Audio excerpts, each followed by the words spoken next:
There is an old Greek proverb that has been passed down through the years.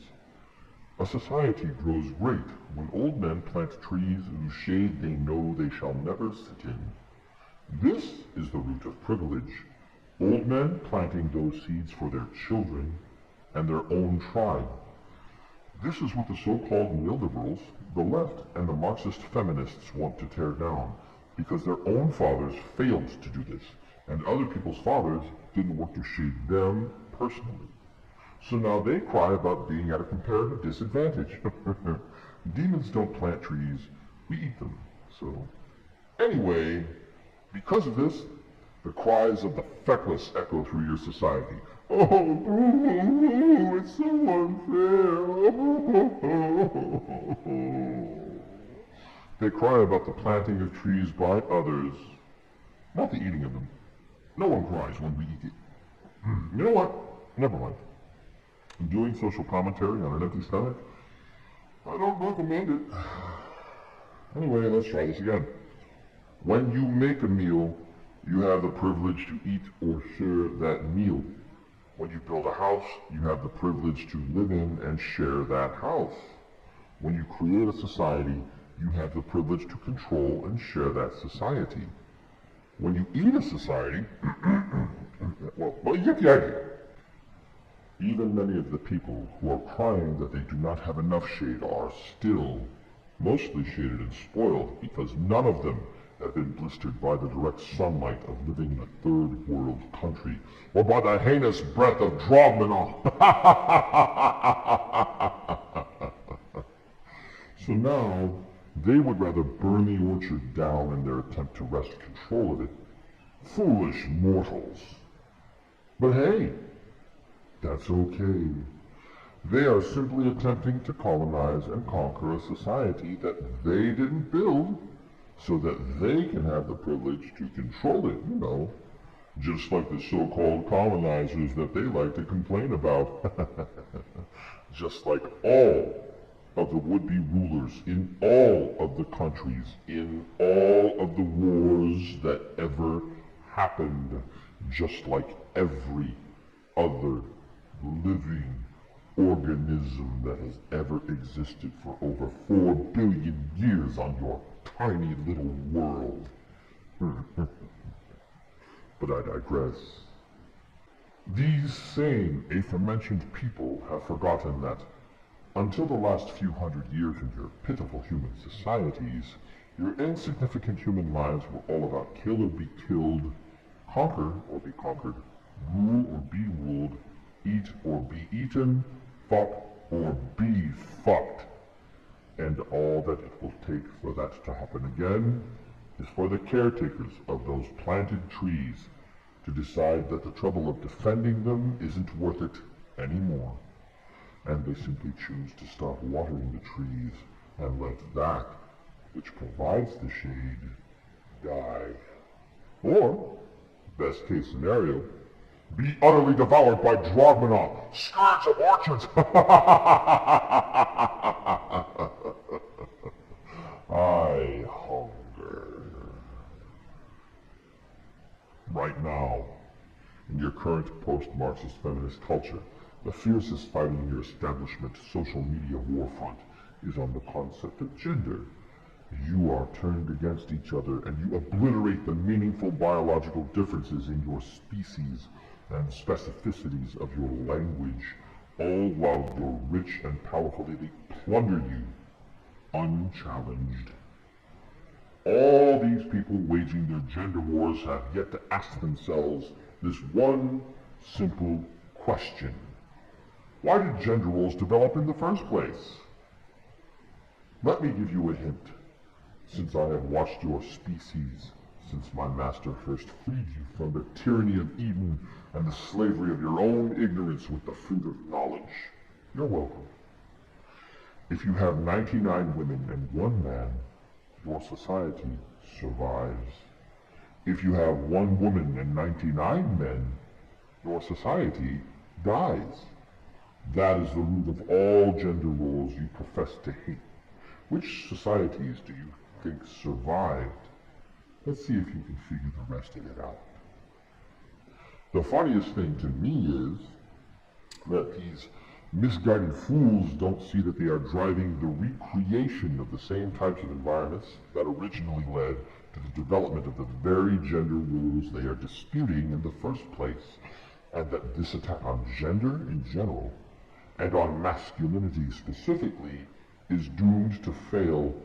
In fact, even worse, it's destined to backfire. Just like Drogmenoth's anus after devouring Chuck's burn your backside Texas chili. Truly cataclysmic. A stench so potent, you won't survive to smell it twice. Let Drogmenoth tell you something, confused little humans. If enough of your men, those that truly do the dangerous and dirty work that keeps your society functioning, simply check out, it's all over for the rest of you. You know, all of the truly nasty jobs that keep the society running, which are all done, almost exclusively, by your men. Sorry, ladies. Food, water, electricity, shipping, sewage, fuel, mining, construction, tool making, fighting, all in mass quantities, all while dying en masse, a process, you know. Those jobs that the ladies never choose, and then complain with unmitigated gall that they are not represented enough in. All of these things are the essence and the implements of what you ladies, or those of you trying to pass yourselves off as ladies, disparagingly call the patriarchy. When it dies, so does everyone that cannot fend for themselves, because at that point, your men will have completely given up their gender role of being society's providers, protectors, and ultimately, its expendables. I, for one, await the awakening, because then, and only then, at the collapse of your Western civilizations, will people truly understand. And by then, well, by then, it will be too late. Drogmenoth will feast upon the twisted bodies of your slain and infirm, your helpless and feckless meat bags that are trapped within their own delusion. And then I shall... Jesus Christ, man, just chill the F out and do the bit. Fine. God. I watch from afar as your men are leaving this plantation, and they flee your societies, marrying foreign women and planting new trees elsewhere now. May your false god help all of the single ladies when more Western men collectively decide to do the same. Not put a ring on it, and leave you to defend and fend for your empowered selves, letting you have the last few remaining spaces left in this crumbling society. You will see how unnecessary men are when more decide to follow the growing exodus and do likewise, checking out of society to live in the near wilderness where no one else wants to go, or living in their apartments with their virtual reality, their video games and prostitutes, because that life is far more satisfying and less risky than checking up with and marrying a closet narcissist with unreasonable expectations about what she deserves in life, and unrealistic ideas about her own self-worth. Every woman is a 10. Every woman is a princess or a queen, even if they themselves are 5 feet tall from side to side, and just their shadows weigh 150 stone, a literal ton of fun. Buns of steel, more like thighs of thunder.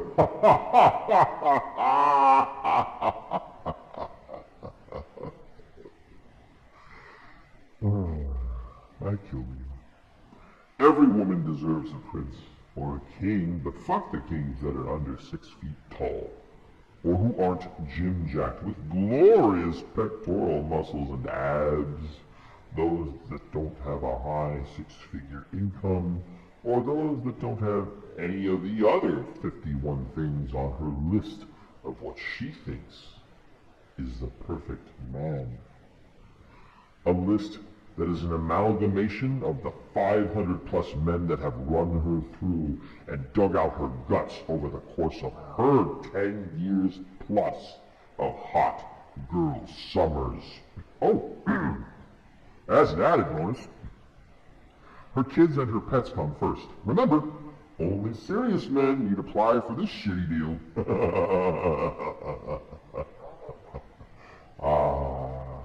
Humans. Your women will rightly do their liberation, but now they've gone far beyond that. This is not liberation. It is revolution. An attempt to conquer. An attempt at the very type of supremacy that they railed about, complained about, bitched about from atop their moral high horses, revealing them as nothing more than hypocrites, every bit as supposedly bad and ignoble as those they seek to supplant. Meet the new boss, same as the old boss. Why? Why? Tell them that it's human nature. But don't worry, ladies. When all of the cry-bullying is finished, don't be surprised when your men decide to stop being treated and portrayed as oppressors and buffoons in your media, social spaces, and decide to have their day as well. There are only two solutions that I can see left for your societies now. Withdrawal or open warfare, and unlike the distorted image of what you and your establishment media have portrayed as masculinity, most men are peaceful by nature, and, like the mighty silverback gorilla, they will simply turn their backs on you and walk away into the forest, leaving you to your own devices, abandoning you to your fates and to your poor life choices. Here is some advice from Drogmenoth, the twice divorced. Marriage has outlived its usefulness, and it needs to die as an institution. Monogamous relationships also need to die. Instead, men should enjoy situationships, because at the end of the day, women will always leave you for the bigger, better deal. So let them have it then. Proof, you say? Where's the proof? Look at the comparative divorce rates in lesbian marriages versus marriages between straight couples and then gay men. Gay men have the lowest divorce rates of anyone, and lesbian women have the highest by far. That is a fact, and that speaks for itself, doesn't it? I think it does. So, it is time for Drogmenoth, the vanquisher of studio audiences, to go his own way. A lyric from the song Wooden Ships by Crosby, Stills, and Nash comes to mind. Horror grips us as we watch you die.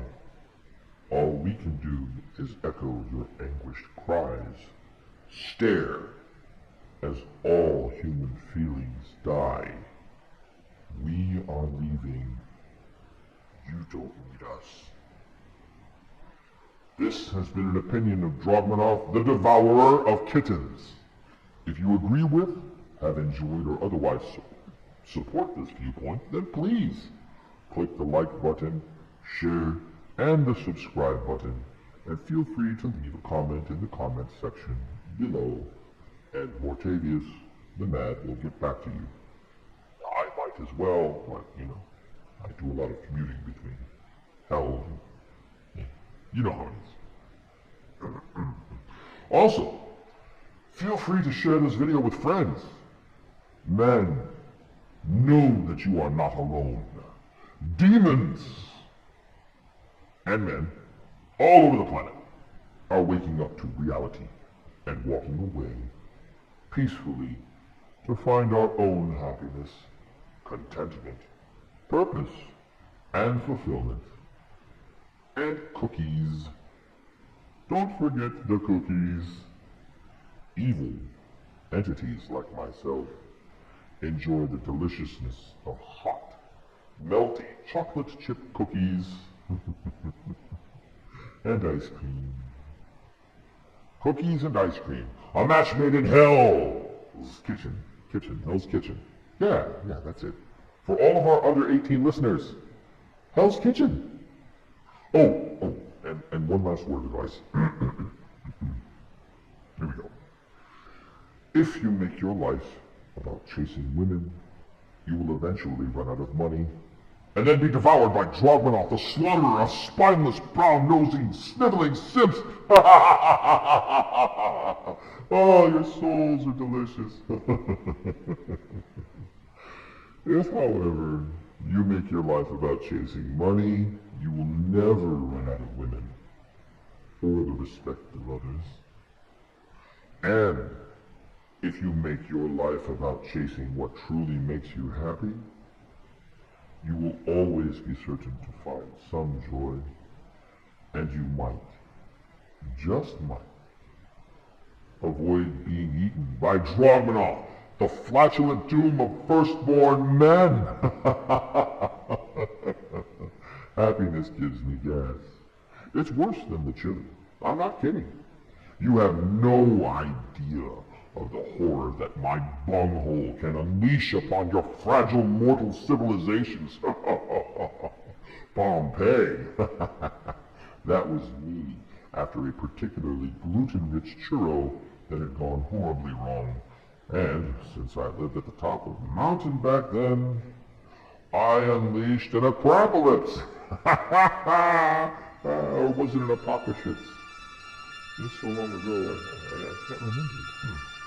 I feel like Joe Biden. Well, anyway, goodbye and farewell.